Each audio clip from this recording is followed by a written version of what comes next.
All right, Governor.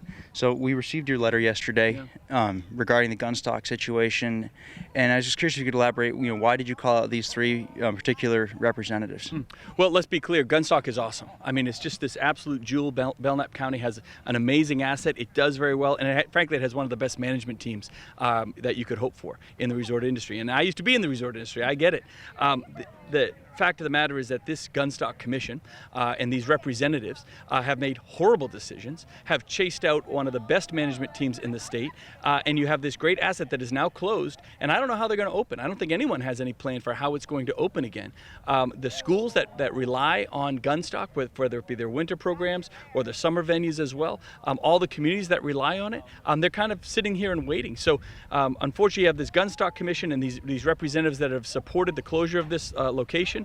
They've been combative for months and months and months. And then, when I heard that the management walked out, unfortunately, I wasn't surprised because I know all the difficulties that they've had, all the time and effort and blood, sweat, and tears they'd put in to standing behind Gunstock, to making sure it was run well. And when you're getting not just no support, but actually being pushed right out of the door, you can't blame them. Now, I quickly called them all and said that if they can't work something out, it took guts to walk out, but if they can't work something out, the state's there for them. They'll always have a job with the state of New Hampshire, whether it's at Parks or Cannon, but everybody should want this to find a positive resolution. The only way to do it is to get rid of the commission, to get rid of these representatives that have forced the closure of this great resort. People have to be held accountable. I'm held accountable every day as governor, and I think if you're an elected representative or you're representing a community or a public entity like that, you have to be held accountable too. These decisions have led to a really disastrous situation there, and we all just want it resolved in a positive way. Let's bring some new eyes in. Let's bring some new leadership in to really make sure that they can get it going and really integrate with the community so that it really lives up to its fullest potential.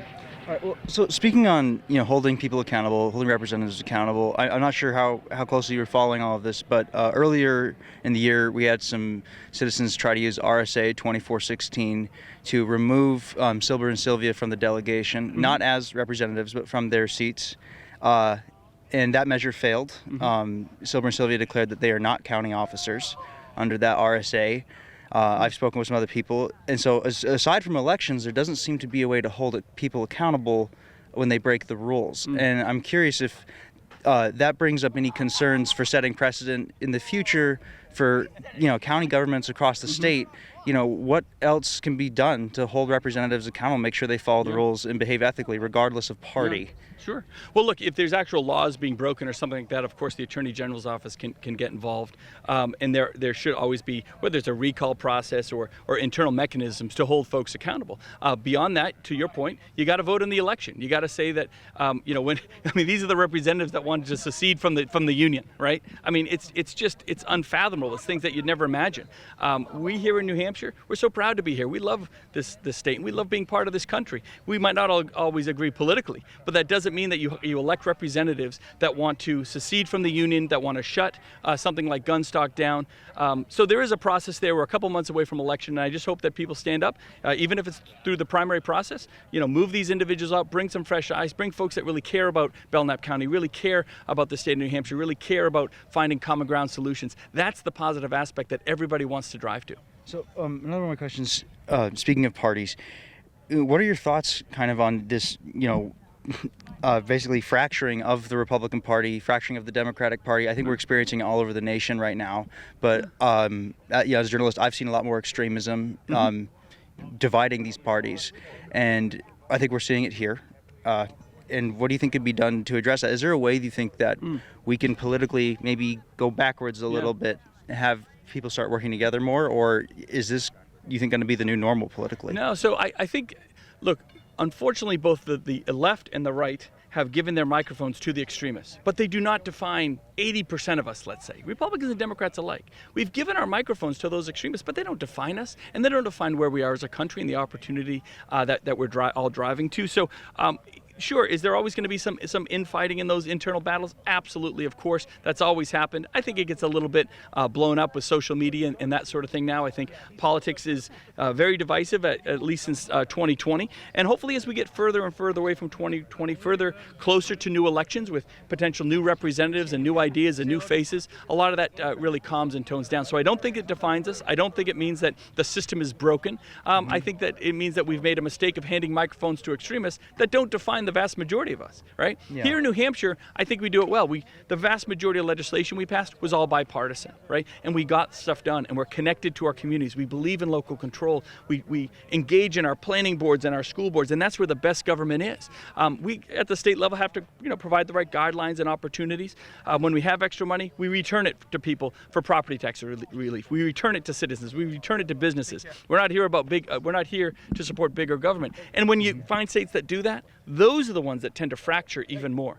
We're finding common ground to send things back and opportunity back to the locals, where you can work with your neighbors, where you can work with your the parents and the teachers, where they all know each other on a first name basis. That's really the best model to work stuff out and avoid the political fracturing that we're seeing. So it's nothing new. It's a little more exacerbated because of technology and how we communicate, but it definitely doesn't define us going forward.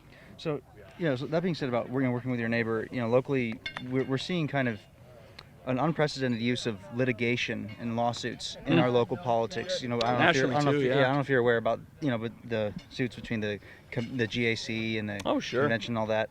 But does this give you any concern or worry that could become more normalized? That people? No, my only concern is we have too many lawyers. How about that? Let's start there. Look, we see when people don't get their way, they want to sue. When people don't get their way, they want to change the law and the process. Sometimes you got to really. I think that the toughest decisions that I have to make sometime, for example, in terms of, do I agree with what every local community and local school board does? No. But does that mean that I should pass a law and force a new process where the state tells the locals what to do? No.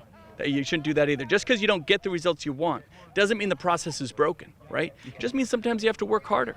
Now, on the legal side and those challenges, the law supports the fact that you can provide all of these challenges. We just need to make sure we have a system that's flexible enough to allow those rights to be pursued, but also not completely logjam. And I think we do that really well. When you're talking about elections, when you're talking about process, when we have elections here, we count the votes, we get a winner that night. And people can challenge this or that, but we don't get overturned elections. That's an extremely rare thing here. We count the votes the right way. We have a good process. Again, just because you don't get the results you want doesn't mean you should be suing everyone up and down and asking to change the whole process. You got to believe in our local process. It's so unique here in New Hampshire, and it's why we stay ahead of the pack. It really is. Why do we have one of the strongest economies in the nation? Because we support locals. Why do we have more personal freedom here than anywhere else in the nation? Because we support locals.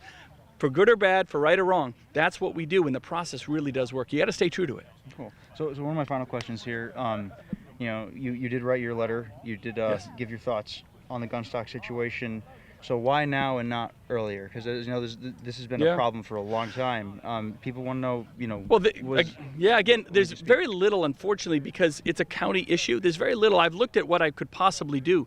I also think there was a piece of legislation. It was a great piece of legislation that was working its way. I thought it was going to get to my desk. Unfortunately, it got killed. That would have taken care, I think, of a lot of this problem. Which legislation? There was a piece of legislation that would have changed, I think, how the Gunstock Commission is formed and formulated and kind of the rules behind it. Okay. And if we had passed that, I think that would have, created a little more checks and balance in there, and we would have had a better process to make sure that we didn't get to the point where they could, just effectively drive good management out, drive the place to closure. Unfortunately, that's kind of, I believe that's really that was part of the mission of some of these individuals on this commission. I don't think they're upset at all that Gunstock is closed. I don't think some of them are upset at all that they drove good management out.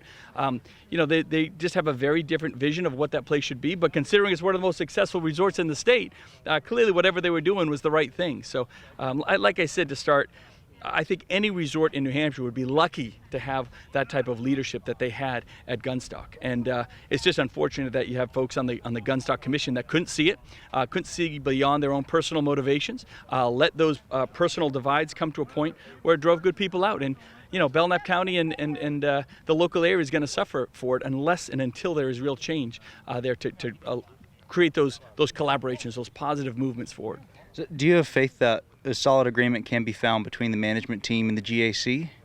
Not with the current GAC. I think the current commission is broken. I think those individuals are on personal missions. I don't think they align with the vision of the vast majority of folks in Belknap County, and that's why ultimately, folks have to decide what they're going to do on election day. And if they choose to go that path, then if they vote for all those same people back in, then they vote those same people back in, and those consequences are going to have to be adhered to. But again, just because you don't get the result you want doesn't mean you change the process. But you got to make sure people are aware of what happened and why it happened and the individuals that were behind it.